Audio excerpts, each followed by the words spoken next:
Coming up on WGAL News 8 today, golf's biggest superstar is awake and alert after crashing his SUV in Los Angeles. We got an update on Tiger Woods' condition overnight. Also starting today, the country's smallest businesses will be first in line to apply for loans from the Paycheck Protection Program. We'll tell you which businesses qualify. And state health officials say that Pennsylvania has reached a milestone in getting its most vulnerable residents vaccinated. That's as more places get the shot popping up around the Susquehanna Valley. WGAL News 8 begins with breaking news. And good morning to you. Thanks for joining us. It's Wednesday, February 24th. I'm Lori Burkholder. And I'm Jerry Gish. We're following breaking developments in Tiger Woods' condition following a serious car crash yesterday. Now let's go to News 8's Caitlin Smith with more on what we're learning about his condition. Caitlin.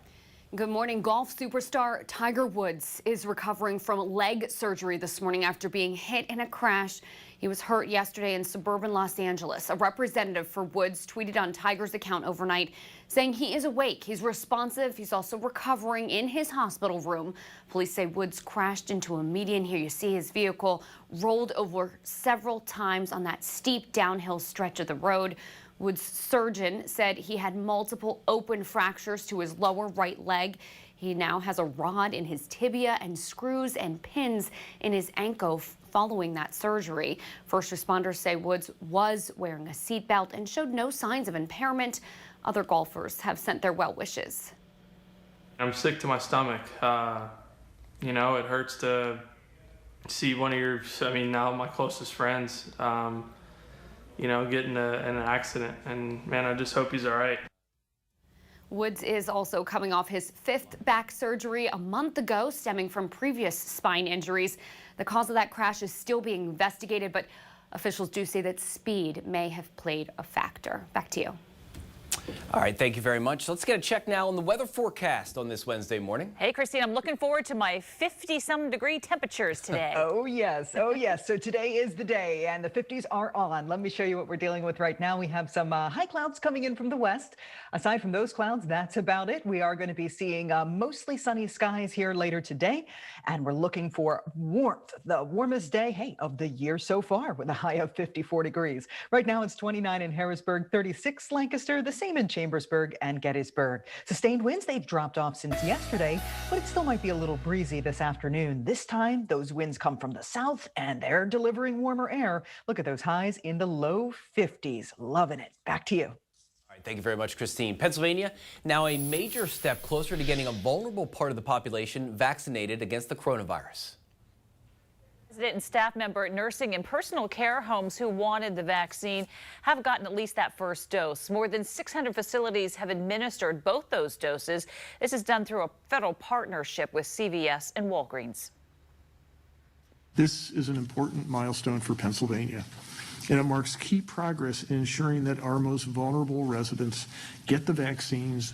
And the state says the sooner everyone in the senior population gets both those doses, well, the sooner we can move on to the next vaccination phase. Governor Wolf did not give a date as to when that might happen. Well, today, Walmart will be administering the Pfizer vaccine at a clinic inside the Church of the Open Door on East Market Street in New York. If you're eligible, you can call the number you see there on your screen to see if appointments are still available. You don't need insurance, and the vaccine is free. Appointments for the second dose will be made at the first appointment.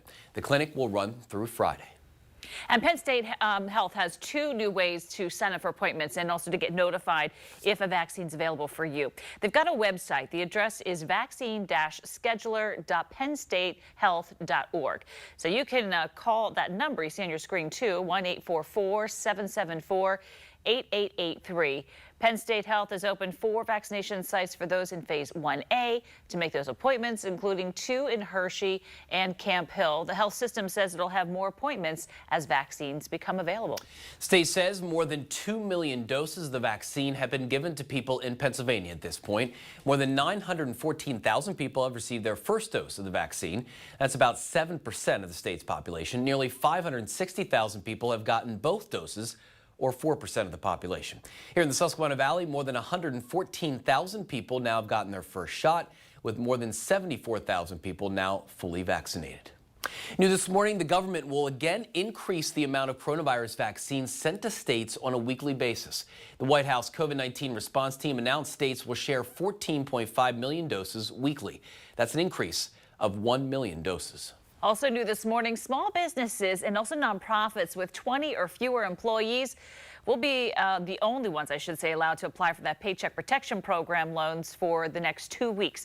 The Biden administration says it has set up this 2-week window to allow the nation's smallest businesses to apply for those forgivable loans. Other businesses will then be allowed to apply until March 31st. Businesses can apply for these loans on the Small Business Association's website. That's sba.gov. A fatal fire in Lebanon County is under investigation. Investigators say the fire on South Lancaster Avenue in Schaeferstown started in the garage and spread through the floor into the family room. Neighbors at the scene told firefighters an 83-year-old man was still inside.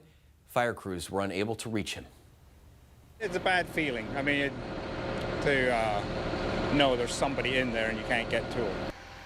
Investigators don't believe the fire was anything suspicious. And speaking of firefighters in York County, the Dover Township Fire Department is mourning the loss of its chief. The volunteer department announced that Chief Brian Widmeyer passed away. He joined the department back in January of 2006. His department says Chief Widmeyer was a best friend and mentor to many and was a vital asset to the department. Still to come on WGAL News 8 today, the Lebanon County police officer charged for taking part in the insurrection at the U.S. Capitol is now out of prison.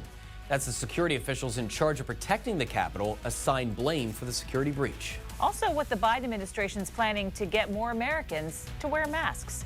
Let's head to the break, though, first with those lottery numbers. Stay with us. We'll be right back.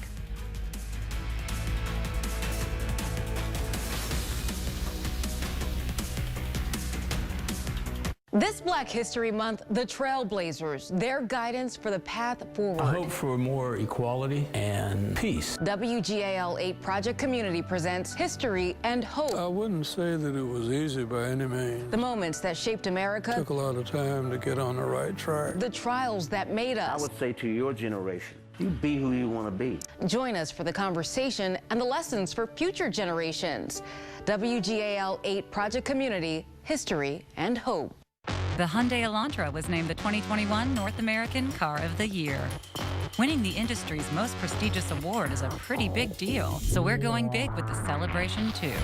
At the Hyundai Big Deal event, you'll get huge deals on our entire lineup of cars and SUVs, including the award-winning Elantra. So hurry in today, because this celebration is just too big to miss.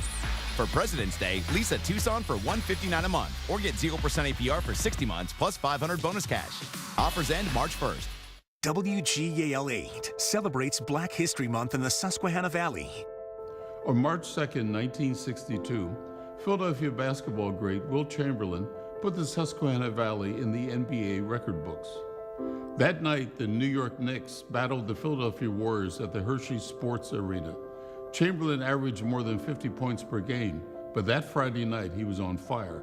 When it was over, Chamberlain had scored an astonishing 100 points, one of the greatest records in basketball, in the Warriors' 169-147 win. Unfortunately, the game was not televised, and no film of Chamberlain's record-breaking feat has ever been found. Penn Medicine Lancaster General Health celebrates Black History Month and the important achievements of African Americans. For more than 125 years, Lancaster General Health has been committed to advancing the health and well-being of our community. WGAL News 8, sponsored by 1-800-GOT-JUNK. All right, we're back. It's now 4:39, and already, Jared, did you go outside and feel a little warm when you went out there? You mean, I don't know about this morning. I mean, it wasn't too bad. I'll tell you, yesterday, though, Christine, yeah, I thought that felt like the nicest day we've seen in a while.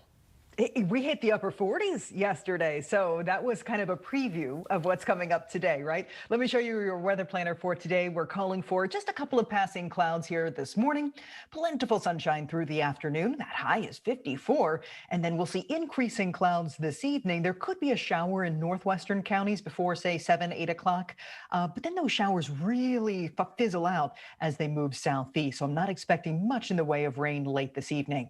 Here's your currents, 35 in Shamokin Hoboken, 29 in Harrisburg, 36 for Lancaster, 36 Gettysburg, and 25 in York. Some differences in temperature there, depending on your cloud cover and also the wind speed. Where winds are calm, you're going to find the coldest numbers. Here's the weather across the nation. And boy, aside from that weather system coming across the Great Lakes, there's not much to see here. So that's our forecast for the next couple of days. Uneventful and more sun than clouds. Here's your currents. Temperatures are cool right now because we have the clear skies and mainly calm winds. But boy, this doesn't look like a February forecast across the Northeast and Mid-Atlantic, does it? Look at those 60s and 70s to our south. I think we could get into the mid-50s here in the Susquehanna Valley. Back to you. All right, Christine, thank you. More than 500,000 Americans have died now from COVID-19, and health experts predict the new variants will lead to a surge in cases this spring. Yeah, paying attention to these variants here, what they're going to do. But meanwhile, the government is talking about mailing masks in order to help limit the spread and working to pass another COVID-19 relief bill. Britt Conway has more on all of that. I wake up every day to get through the day. Everything is just, I have to get through this day. Don't worry about the next one. I blame myself. David blames himself. The doctor blamed himself. Gigi Morse died from COVID-19. She was 6 years old, one of the more than 500,000 lives lost since the pandemic began. Still, experts like Dr. Anthony Fauci are cautiously optimistic. The infections per day are going down. But there are fears of another surge. A new report from the Center for Infectious Disease Research and Policy warns a more contagious variant could spike cases beginning in March. And the report suggests speeding up the vaccinations by skipping second doses for now. It's also crucial to practice safety measures we know work, like social distancing and wearing masks. President Joe Biden says the government will probably start sending out masks in the mail. We can't pull back on that and get complacent. Complacency is what Houston doctor Joseph Veron worries about too. This is COVID. This is what COVID looks inside the lung. He's worked every day for almost a year now. I'm exhausted, I'm tired. It's day in and day out. In the meantime, lawmakers are trying to come to some kind of agreement on a COVID-19 relief bill, with news from the House Majority Leader that they plan to vote on the $1.9 trillion plan Friday. I'm Britt Conway reporting. All right, let's get to the numbers here. The State Department of Health added 2,830 new coronavirus cases as of Tuesday, as well as 97 deaths. Lancaster County added 102 of those new cases. York saw 101, Dauphin 73, Cumberland 68, Franklin County added 61, Lebanon 27, Adams 26, Mifflin 12, Perry 6, and Juniata County added 2. New this morning, a federal judge has banned President Joe Biden from enforcing a 100-day suspension on deportations. The judge says the suspension violates federal law and could impose additional costs to the state of Texas. President Biden proposed the 100-day pause on deportations during his campaign as part of a larger review of immigration enforcement. And coming up on News 8 today, what the FAA is doing now to make sure what happened to that engine that disintegrated on a United Airlines flight over the weekend doesn't happen again. Plus, the Susquehanna Valley organization is sending help to Texas, which is still thawing out from last week's brutal cold. And it's looking for volunteers they normally wouldn't call upon. Not going to feel as cold here. We're talking mid-50s today. Christine's got your warming forecast coming up for this Wednesday morning. Stay with us. Fisher also has to be supervised until his trial and must remain off social media. He's due back in court later this week. Also, the key security officials in charge of guarding the U.S. Capitol on January the 6th testified publicly for the first time to the U.S. Senate about that riot. They blamed intelligence failures and the Pentagon dragging its feet for what happened. Let's get the latest from News 8's Sally Kidd. The primary officials responsible for protecting the Capitol on January 6th described across-the-board failures that allowed thousands of pro-Trump extremists to breach security and storm the building. We must have the facts, and the answers are in this room. Ousted Police Chief Stephen Sund blames a lack of intelligence. We properly planned for a mass demonstration with possible violence. What we got was a military-style coordinated assault on my officers and a violent takeover of the Capitol building. Sund says an FBI critical threat warning that came in the night before was not passed along to him before the attack. And the former House and Senate sergeants at arms say they were also out of the loop. Based on the intelligence, we all believed that the plan met the threat. and that we were prepared. We now know that we had the wrong plan. Sun says as the attack began, he called Irving at 1:09 p.m. to request emergency approval for National Guard help. But Irving says, I did not receive a request for approval for National Guard until shortly after 2 p.m. As the violence escalated, police officials say the Pentagon delayed sending in the Guard despite urgent pleas. Chief Sun was pleading for the deployment of the National Guard. I was just stunned that I have officers that were out there literally fighting for their lives. In Washington, Sally Kidd, WGAL News 8. And the National Guard eventually arrived to help secure the Capitol. Pentagon officials have said it took time to get troops in position. The Pentagon also says they offered help beforehand, but were turned down. The second hearing will be next week. We'll examine the response by the Pentagon, Homeland Security, and the FBI. Well, tonight, Pennsylvania Republicans will decide whether to censure Senator Pat Toomey for voting to convict former President Trump of inciting the Capitol riot. Toomey was one of 7 Republicans who voted with Democrats to convict Trump. Toomey had called on then-President Trump to resign before the vote. A censure would be largely symbolic, a formal rebuke, though, of Toomey's vote. Toomey is not planning to run for re-election next year. 4:49 now. New this morning, the FAA is telling all airlines in the U.S. to ground planes with that same type of engine that came apart after taking off from Denver over the weekend. The order applies to planes with certain Pratt & Whitney engines, which are only used on Boeing 777s. The FAA wants those engines' fan blades inspected for stress cracks. A fan blade broke in pieces, fell on a Colorado neighborhood on a flight from Denver to Honolulu on Saturday. That plane made an emergency landing and no one was hurt. Mennonite is in Texas. The organization would normally send teams of supplies to help those after a natural disaster, but this time around, there's another need.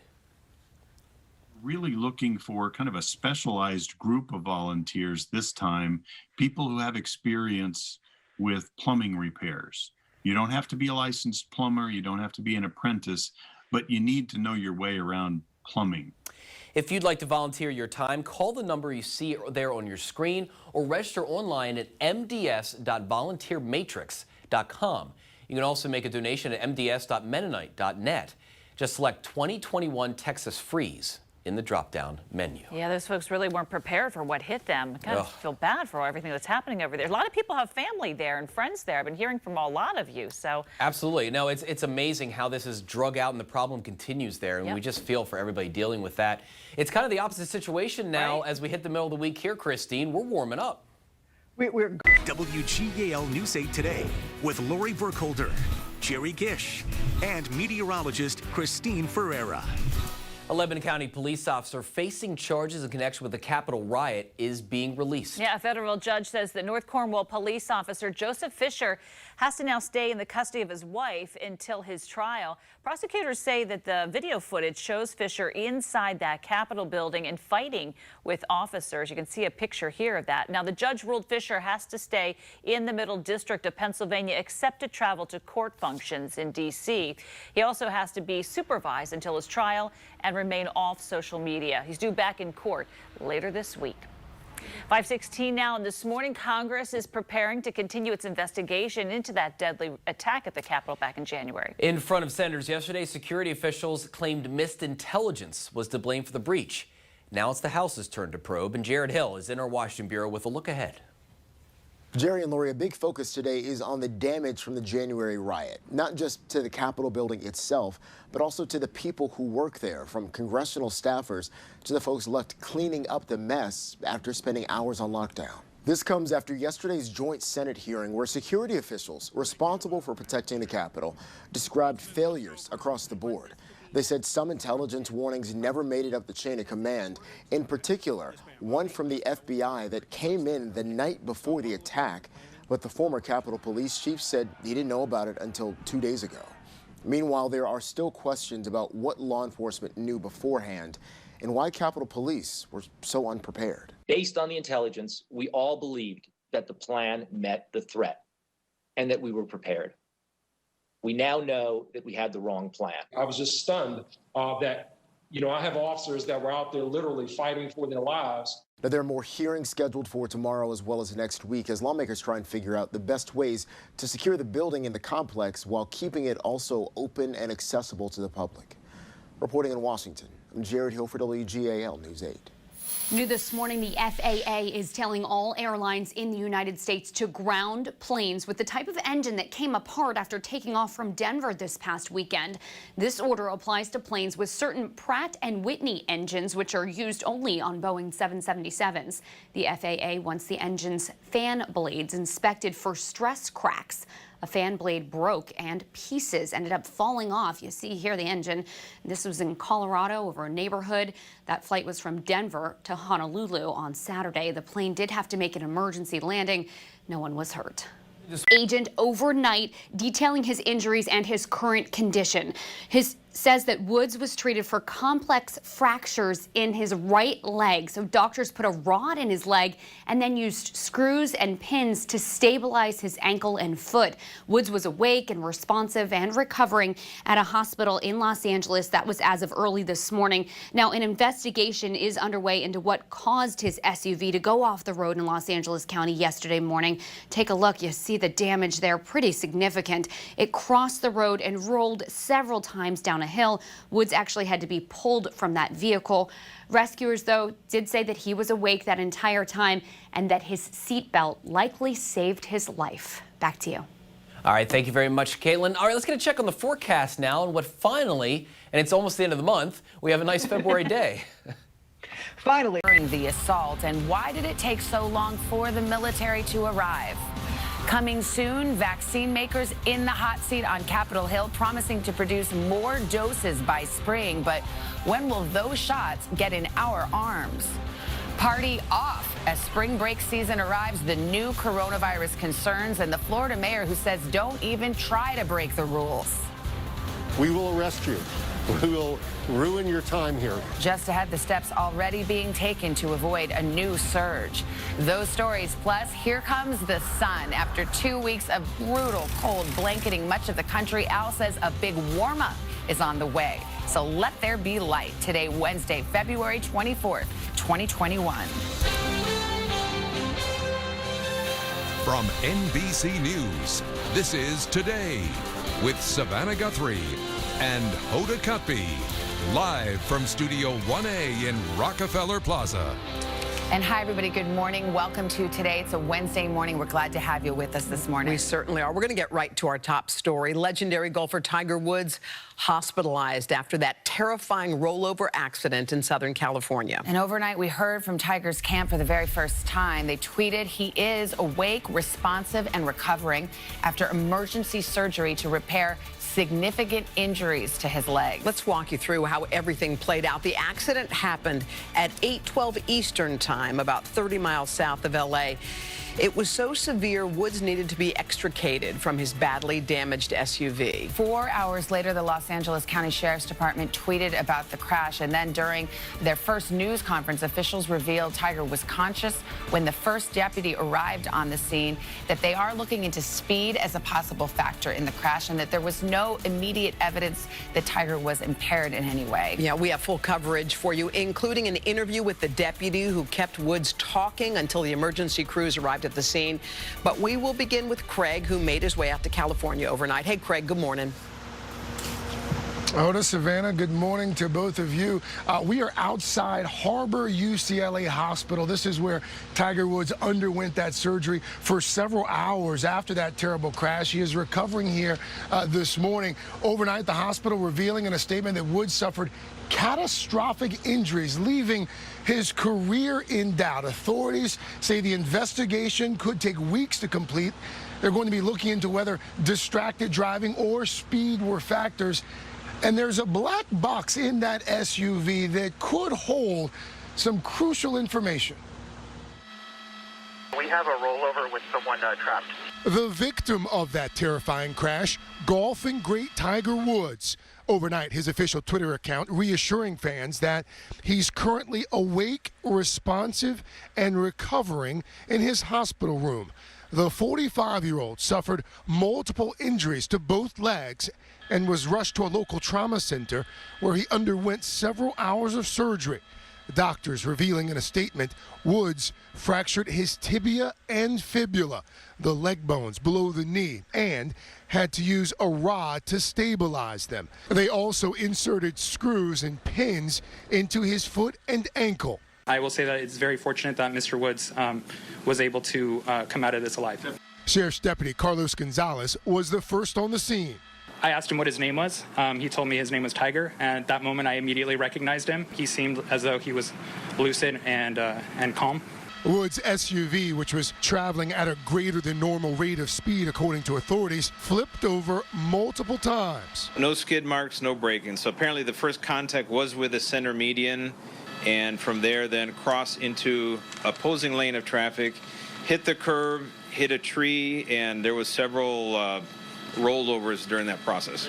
Images of his wrecked SUV shocking. The front end completely torn off. Just look at that vehicle and literally broke apart there. All of the SUV's airbags deployed, some stained with blood, debris strewn everywhere, including golf tees. First responders forced to use an axe and a pry bar to remove the windshield to extract Woods from the SUV. So far, the exact cause of the crash unknown. Deputies at the time, they did not see any evidence of impairment, anything that of concern. The accident happened in the coastal community of Rancho Palos Verdes, an area known for winding, hilly roads. It slopes and it also curves. That area has a high frequency of accidents. It's not uncommon. Woods was behind the wheel of what appears to be the same vehicle in this photo taken over the weekend at the PGA Tour's Genesis Invitational. The accident coming just 2 months after Tiger's 5th major back surgery, something he talked about at the tournament on CBS. You feeling all right? I'm feeling fine. I'm a little bit stiff. I'm still in the gym, still doing the mundane stuff that you have to do for rehab. Joining us now, Deputy Carlos Gonzalez with the LA County Sheriff's Department. He was the first responder at the scene of that accident here on Tuesday. Deputy Gonzalez, good morning to you. Thanks for your time. Good morning. So let's start. 712 911 call comes in, as I understand it, roughly 6 minutes later. You're there at the scene. Takes you a few moments to actually get to the SUV. When you arrive there, what did you see? That's right. We arrived there within minutes of the 911 call. The first thing that I noticed is there's a vehicle on the side about 40 feet off of the roadway. You never know with these sort of collisions what sort of state the occupants are going to be in. So immediately the neighbor that actually called 911 told me, Deputy, I think someone's still inside the vehicle. So I run over and I'm able to get my upper body through the windshield, and that's where I discover Mr. Woods sitting in the driver's seat of the vehicle. Was he saying anything at that point? You know what? He wasn't. I saw his eyes because it was dark in there, and my first role as a first responder is to assess the passenger and the occupants of the vehicle. And I want to keep them calm as well. So I asked him, hey, can you tell me your first name? He looked at me and he said, Tiger. And it took me a half second, but I saw his face and I thought, oh yeah, you're Tiger Woods.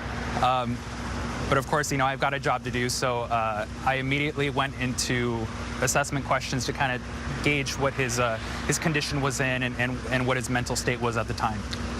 At what point did you decide to not try and extricate him yourself, that you needed to call the fire department to have them come and get him out? When I noticed that Mr. Woods he seemed calm, he didn't seem like he was in distress, and he was able to kind of talk to me a little bit. And I noticed the passenger compartment seemed mostly intact, and he didn't seem like he was in any further danger. And I did consider pulling him out myself, but I decided that it would be better to wait for the fire department, since they have the specialized tools and training to remove people safely from vehicles like that. You said he was talking to you. What was Tiger saying to you in those moments? I kept him talking, so I asked him basic things to gauge his mental state, like, do you know where you are right now? Do you know what day it is? Just to see if he was aware of what had occurred. Did he seem aware of his injuries at all at that point? He didn't mention anything. I don't think he was aware of how gravely he was injured at the time. It could be a mixture of adrenaline. It could have been shock. Again, it was very quick the moment that I arrived from the moment that he had rolled over. So I don't know if he had time to fully assess his injuries. In your line of work, I know you see a lot of vehicle accidents. You said yesterday that you were somewhat surprised that Tiger made it out alive. What was different about this accident? This accident was, I would say, traumatic in many ways. I think there was a lot of energy, obviously, that went into the speeds that made the vehicle travel the distance that it did, the fact that it rolled, the injuries that Mr. Wood sustained. And I've seen collisions that didn't look as serious, where the occupants were injured much more severely. And I think that's just a testament to the fact that he was wearing a seatbelt, the airbags worked as intended, and modern vehicles are much more safe than they ever used to be. Law enforcement officials seemed somewhat adamant on Tuesday that there were no signs of impairment. You were there on the scene. Correct. Was there a toxicology report ordered at the scene, to your knowledge, or after the fact? I'm not aware of any toxicology. That's beyond my purview. At the scene, we're looking for evidence of intoxication, like if there's an odor of an alcoholic beverage, or if there's an open container or prescription medication. At this time, you saw none of that. At this time, we didn't see any evidence of impairment, and anything beyond that in terms of medical toxicology, I wouldn't be aware at this time. Officer Gonzalez, how are you feeling this morning? I'm fine. I have a lot of sympathy for Mr. Woods because I'm sure he's going through something very traumatic, and I'm sure he's going through a lot of pain. So, I'm hoping for a speedy recovery for him. Thank you. Thank you for your time. Absolutely. Thank you. Deputy Carlos Gonzalez, guys. We'll send it back to you there in New York. All right, Craig, thank you. We want to turn now to our senior medical correspondent, Dr. John Torres, for more on his injuries, Tiger's injuries, his road to recovery. And I just want to put up that statement again because there was a lot of detail there. But Dr. Torres, you understand this better than we do. When you say a comminuted open fracture affecting both the upper and lower portions of the tibia and fibula bones, describe what that means. I looked up that word. It does not sound good.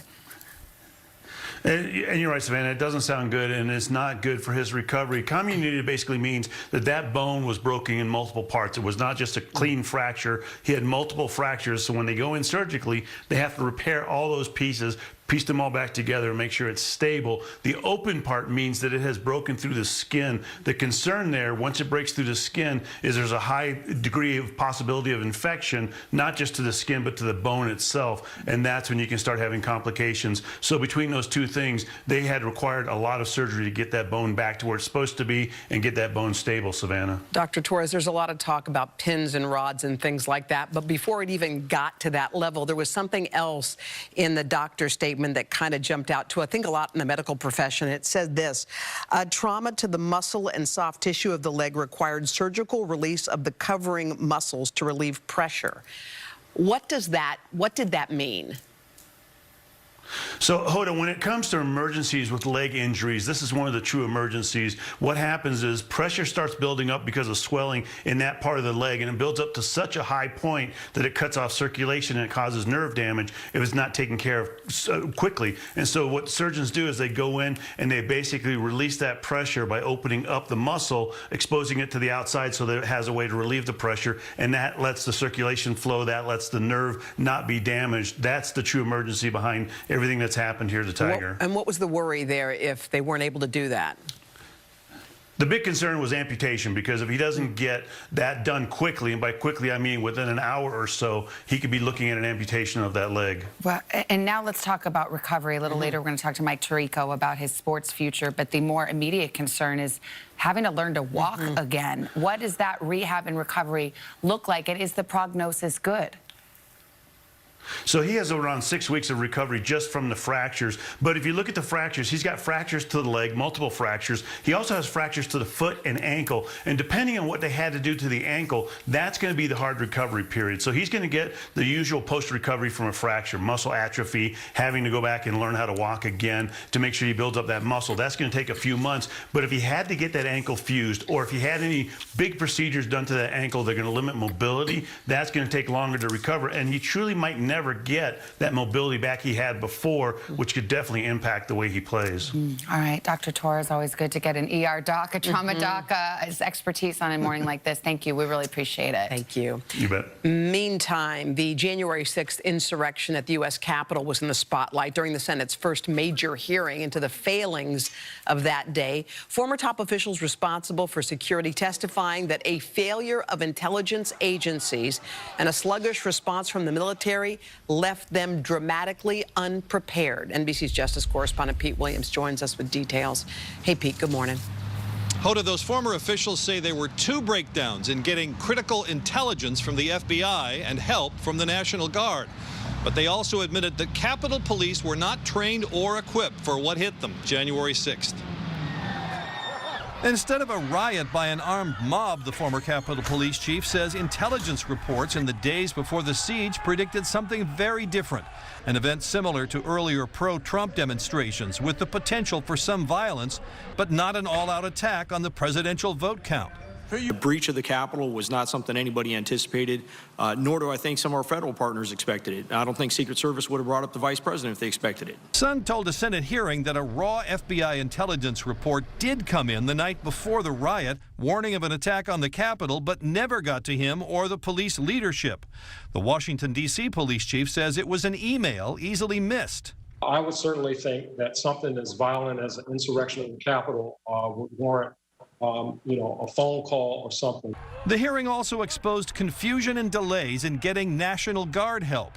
Sun says at 1:09 that day, he tried to get the help in a call to Paul Irving, then the House Sergeant at Arms, who says didn't happen. I have no recollection of a conversation with Chief Sund at that time. But all agreed that when the request finally did get to the Pentagon, Army officials were reluctant. I was just stunned that I have officers that were out there literally fighting for their lives, and there was not an immediate response. A Capitol Police captain says she rushed into the rotunda to help. I received chemical burns to my face that still have not healed to this day. I witnessed officers being knocked to the ground and hit with various objects that were thrown by rioters. Also this morning, word that a retired New York police officer and former Marine Thomas Webster is accused of participating in the riot. Prosecutors say he attacked a Capitol Police officer using a flagpole that was flying a Marine Corps flag. Hoda? Okay, all right, Pete Williams for us. Pete, thank you. And we move now to the latest on the coronavirus, with cases and hospitalizations now trending downward. The pressure is mounting on the vaccine makers to keep up the momentum by boosting supplies. NBC's Tom Costello on the story for us this morning. Tom, good morning. And is there optimism that they can increase supply? Well, they certainly insist so. Here's the status report right now. 44 million Americans right now have received at least 1 dose. 19 million Americans, in fact, almost 20 million have received their 2nd dose. So that's about 6% of the population.